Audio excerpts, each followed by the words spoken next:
अगर हमारी कोई इवेन नंबर है, क्या है, कोई हमारे पास इवेन नंबर है या सम संख्या है। इवेन नंबर हिंदी में सम संख्या बोलते हैं। कोई हमारे पास सम संख्या है 2, 4, 6, 8, 10, 12, 14, 16, 18। इससे आगे भी जहाँ तक मन वहाँ तक लिख सकते हो। तो इसको सॉल्व करने का क्या तरीका है, इसको जोड़ो। पहले क्या करो, इसको देखो कितने पद हैं। 1 पद, 2 पद, 3, 4, 5, 6, 7, 8, 9। कितने पद हैं? 9। ठीक, कितने पद हैं? 9। 9 के बाद क्या आता है? 10 आता है, यानी एक ज़्यादा करना। ठीक है, तो इसको हम जोड़ने का है कि कितने 9 पद हैं तो 9 लिख दिए, एक ज़्यादा करके 10 कर दिए, तो जोड़ने मल्टीप्लाई कर दिए, 90 आ गया। या हम देखेंगे क्योंकि 9 पद है, कितने पद हैं? 9 है।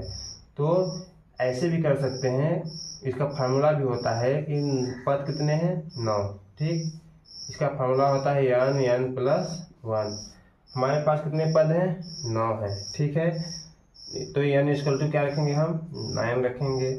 ठीक, n equal to 9 plus 1, 9 into 10 equal to 90। ठीक है, इसको अगर फार्मूला याद नहीं है तो क्या करोगे, जितने पद हैं, ठीक, पदों की संख्या गण लोगे, और गणने के बाद एक, जैसे हमारे पास यहाँ को अगर मान लो कोई हमारे पास 12 पद आता, सब संख्या की संख्या कितनी होती?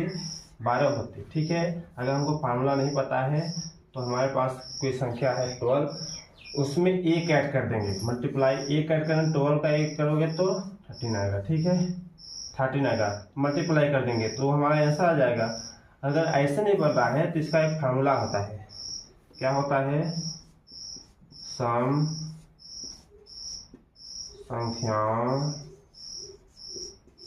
संख्याओं को जोड़ने का फार्मूला। सम संख्याओं को जोड़ने का फार्मूला क्या होता है? n plus 1। ठीक है, और जब हम विषम की बात करते हैं, किसकी बात करते हैं? विषम की जब हम बात, देखो अब हम देखते हैं क्या है कि और नंबर को हिंदी में क्या बोलते हैं? विषम संख्या। ठीक है, विषम संख्या को अगर हम कोई फार्मूला हमको याद नहीं है, अब हमको अगर बड़ी संख्या दी जा रही है, जैसे कि यहाँ पे इतनी संख्या है, या इससे आगे भी संख्या हमको अगर दी गई हो क्वेश्चन में, तो हमको इसको कैसे करेंगे? इसके पद गनेंगे। कितने पद? 1, 2, 3, 4, 5, 6, 7, 8, 9, 10, 11, 12, यानी पदों की संख्या कितनी है? 12 है। ठीक है, तो हम क्या करेंगे, पदों की संख्या कितनी है? 12 है, यानी 12 है। हम यहाँ क्या कर देंगे, 12 के स्क्वायर कर देंगे तो 144 होता है। ठीक है, इसका फार्मूला होता है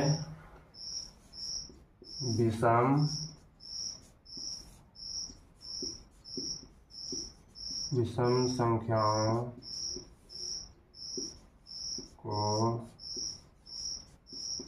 जोड़ने का सूत्र या फार्मूला। सूत्र या फार्मूला क्या होता है?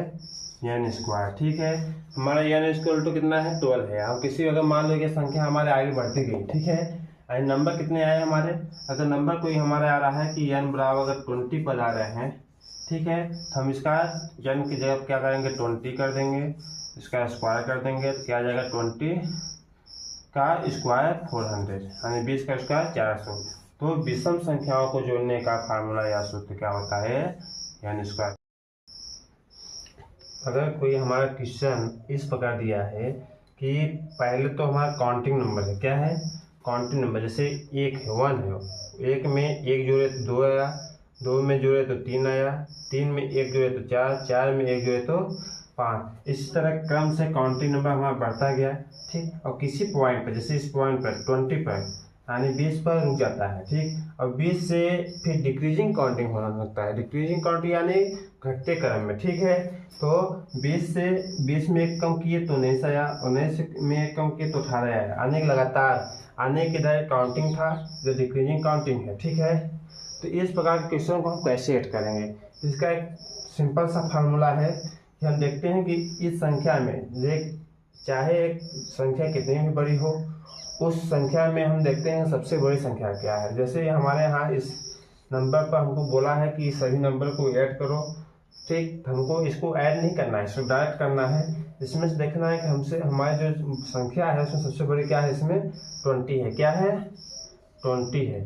20 का हम स्क्वायर कर देंगे, क्या करेंगे, 20 का स्क्वायर करेंगे तो हमारा क्या आ जाएगा, 400 आ जाएगा। ठीक है, अगर मान लो कि हमारी सबसे बड़ी संख्या आ जाती है यहाँ पर 30 आती, या मान लो 15 आता। ठीक है, कोई संख्या है हमारा 1 से बढ़ रहा है 15 तक आया, 15 से फिर डिक्रीजिंग होने लगा। ठीक है, डिक्रीजिंग, तो इसको हम ऐड कैसे करेंगे कि वो जो हमारी बड़ी संख्या क्या है यहाँ पे 15 आ रही है, 15 का स्क्वायर कर देंगे। ठीक, 15 का स्क्वायर 225, यानी 225 हमारा क्या हो जाएगा, आंसर हो जाएगा। या 15 का इंटू करोगे फिर भी वही आएगा 225। ठीक है, इस प्रकार के क्वेश्चन हम क्या करेंगे कि इस प्रकार हम क्वेश्चन देखेंगे कि हमारा पहले एक एक जोड़ रहे हैं। ठीक है, जोड़ने के बाद किसी एक पॉइंट पर, किसी एक नंबर पर एक एक कम कर रहे हैं, तो उसमें हम जो सबसे बड़ी संख्या होगी उसका हम स्क्वायर करते हैं। ठीक है।